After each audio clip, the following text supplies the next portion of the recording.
ہسپتال کا یہ مسئلہ کیسے حل ہوگا۔ یہ سن کر وہ عراقی ڈاکٹر مسکرایا اور کہنے لگا، بے شک قرآن پاک میں ہر مسئلے کا حل موجود ہے اور میں آپ کو اس مسئلے کا حل بھی ضرور بتاؤں گا، لیکن مجھے تھوڑا وقت چاہیے۔ اس کے بعد وہ عراق کے بڑے بڑے علماء کرام سے ملا اور ان سے اس مسئلے کا ذکر کیا۔ علماء نے اس سے کہا، بے شک قرآن پاک میں اس مسئلے کا حل بھی موجود ہے۔ انہوں نے بتایا کہ سورہ یونس کی ایک آیت پر غور کرنے سے اس مسئلے کے حل کی طرف رہنمائی ملتی ہے۔ ساتھ ہی انہوں نے حضرت علی رضی اللہ تعالیٰ عنہ کے زمانے کا ایک واقعہ بھی بیان کیا۔ انہوں نے بتایا کہ ایک مرتبہ حضرت علی رضی اللہ تعالیٰ عنہ کے دور میں بھی دو عورتوں کے یہاں ایک ہی وقت میں بچے پیدا ہوئے۔ رات بہت اندھیری تھی۔ ایک عورت کے یہاں بیٹا پیدا ہوا اور دوسری عورت کے یہاں بیٹی پیدا ہوئی۔ اندھیرا ہونے کی وجہ سے یہ معلوم نہ ہو سکا کہ کون سا بچہ کس عورت کا ہے۔ اس وجہ سے دونوں عورتوں میں جھگڑا شروع ہو گیا۔ دونوں عورتیں دعویٰ کرنے لگے کہ بیٹا اسی کا ہے۔ جب معاملہ بہت زیادہ پیچیدہ ہو گیا تو دونوں عورتوں کو حضرت علی رضی اللہ تعالیٰ عنہ کی خدمت میں پیش کیا گیا۔ حضرت علی رضی اللہ تعالیٰ عنہ نے دونوں کی باتیں غور سے سنی۔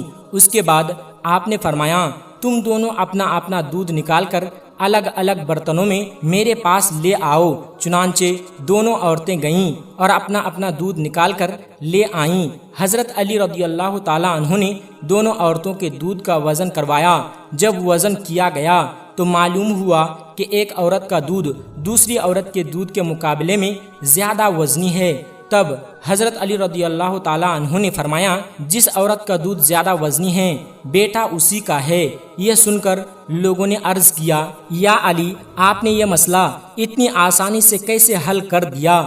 حضرت علی رضی اللہ تعالیٰ عنہ نے فرمایا، میں نے قرآن پاک کی رہنمائی کو سامنے رکھتے ہوئے یہ فیصلہ کیا۔ دوستو، علماء کرام کی یہی باتیں سننے کے بعد وہ عراقی ڈاکٹر دوبارہ شکاگو کے ہسپتال واپس گیا۔ اس نے دوسرے ڈاکٹروں کو قرآن پاک کی آیت کے بارے میں بتایا اور اس کی وضاحت بھی کی۔ پھر اس نے مشورہ دیا دونوں عورتوں کے دودھ کا وزن کیا جائے۔ چنانچہ دونوں عورتوں کے دودھ کا وزن کیا گیا۔ جب نتائج سامنے آئے تو معلوم ہوا کہ ایک عورت کے دودھ کا وزن دوسری عورت کے مقابلے میں زیادہ ہے۔ مزید جانچ پڑتال میں یہ بھی دیکھا گیا کہ اس دودھ میں غذائی اجزاء اور وٹامنز کی مقدار بھی زیادہ ہے۔ اس کے بعد ہسپتال والوں نے فیصلہ کر لیا کہ بیٹا کس عورت کا ہے اور بیٹی کس عورت کی ہے۔ یوں یہ مشکل مسئلہ حل ہو گیا اور سب لوگ حیران رہ گئے۔